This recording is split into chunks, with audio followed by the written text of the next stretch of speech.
Honda Goldwing started life as a large, unfaired cruiser touring motorcycle and has grown in size, complexity and comfort ever since. Initially powered by a flat-4, liquid-cooled 4-stroke engine of 999 cc, producing 80 horsepower. It is now powered by a flat 6-cylinder engine of 1833 cc, producing 125 horsepower. The new Goldwing can rightly lay claim to the title of the best touring bike on the planet. The first Goldwing was the GL 1000, introduced in 1974. It was the first Japanese production motorcycle with a water-cooled 4-stroke engine. Its original intended role was more of a large sports bike. But when Honda realized owners were doing big mileages, they re-evaluated the role as a long-distance bike. And in North America, that meant a motorcycle that would need comfort for the long haul, wind protection, a smooth ride, a comfortable seat, luggage storage, and power in abundance. Such a motorcycle would need to be maintenance light, so shaft drive was adopted from the outset.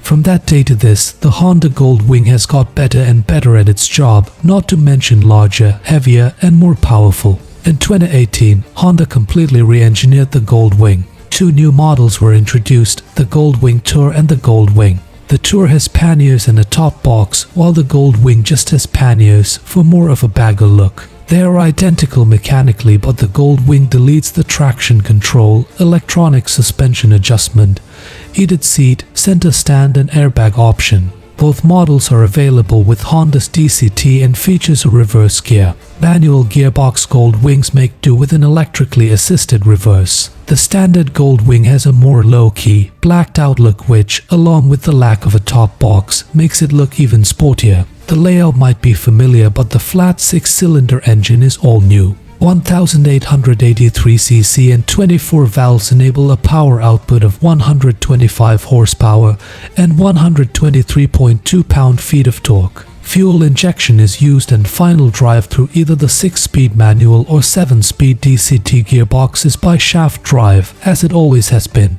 Honda has tuned the engine to have a broad spread of torque from very low revs all the way through the mid-range, which is where most riders will spend the most time. This means that, should you opt for the manual transmission, you won't need to constantly change gears to accelerate past slower traffic. The Goldwing has a double wishbone front suspension setup, which is a brilliant compromise between soaking up road irregularities for a magic carpet ride and confidence-inspiring handling when the going gets twisty. The Goldwing Tour uses Show electronic suspension, which adjusts damping on the fly. The standard Goldwing makes do with manually adjustable suspension front and back, but it's no worse for it. The advantage of the double wishbone front suspension setup is that it reduces braking dive considerably. The design also reduces the amount of bump shock transferred to the rider through the handlebars. The Goldwing, in either form, is one of the most electronically sophisticated bikes you can buy, and it is all easily configured via the 7-inch TFT dash which sits between the Speedo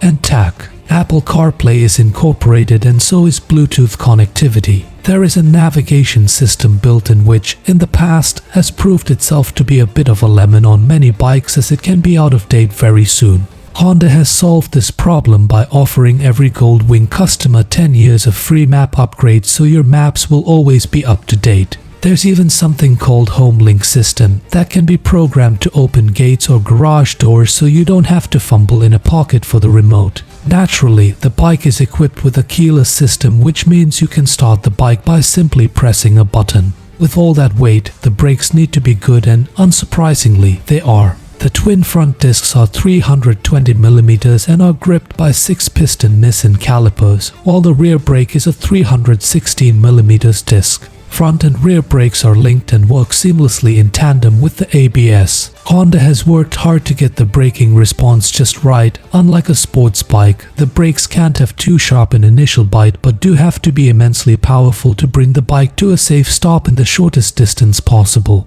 Large it may be, but the new Goldwing has been designed with the help of extensive wind tunnel development, which makes it as stable as it is possible to make a motorcycle. Whether in side winds or facing huge oncoming semis and the wall of air they push in front of them. The fairing and screen also completely insulate the rider from wind, which is an important passive safety feature. The less stress on the rider, the less fatigue they will suffer and the greater the level of concentration that can be maintained. The screen is electronically adjustable and has been moved closer to the rider, which allows it to be smaller while doing the best job possible, and ducts in the fairing control the flow of air over and around the rider and passenger. While neither Goldwing model is what you might call light, they are a lot lighter than the outgoing models. Around 90 pounds of excess weight has been lost, largely thanks to the new aluminum frame and swing arm. Because the engine is much more fuel efficient, the tank is 1.1 gallons smaller but still gives the same range. Honda also played around with the weight distribution, moving more of it forwards, which plays a large part in the improvement in the Goldwing's handling.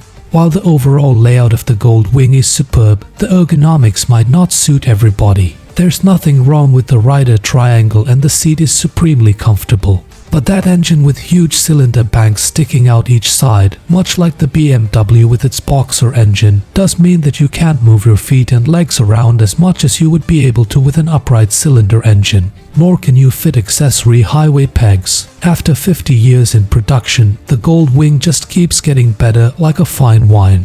The 2024 wings are better in every conceivable parameter: comfort, performance, handling, braking, fuel efficiency, looks and luggage capacity. It might be heavier and more complicated than the first 4 generations of the model, but it is also measurably better in every way. Yes, the price has risen with every new generation. But at between $24,700 for the standard Goldwing with manual transmission and $33,000 for the top-of-the-line Goldwing Tour with DCT and airbag, it represents very good value for money in this category, especially when you consider all its strengths. So, do you agree that the Honda Goldwing is the best touring bike in the world? If not, let me know why, and which bike would you say is the best touring bike on the planet? Leave your thoughts in the comments section below. If you liked this video, then smash that like button, and if you'd like to catch more motorcycle news and content, consider subscribing to the channel, and I'll catch you in the next one.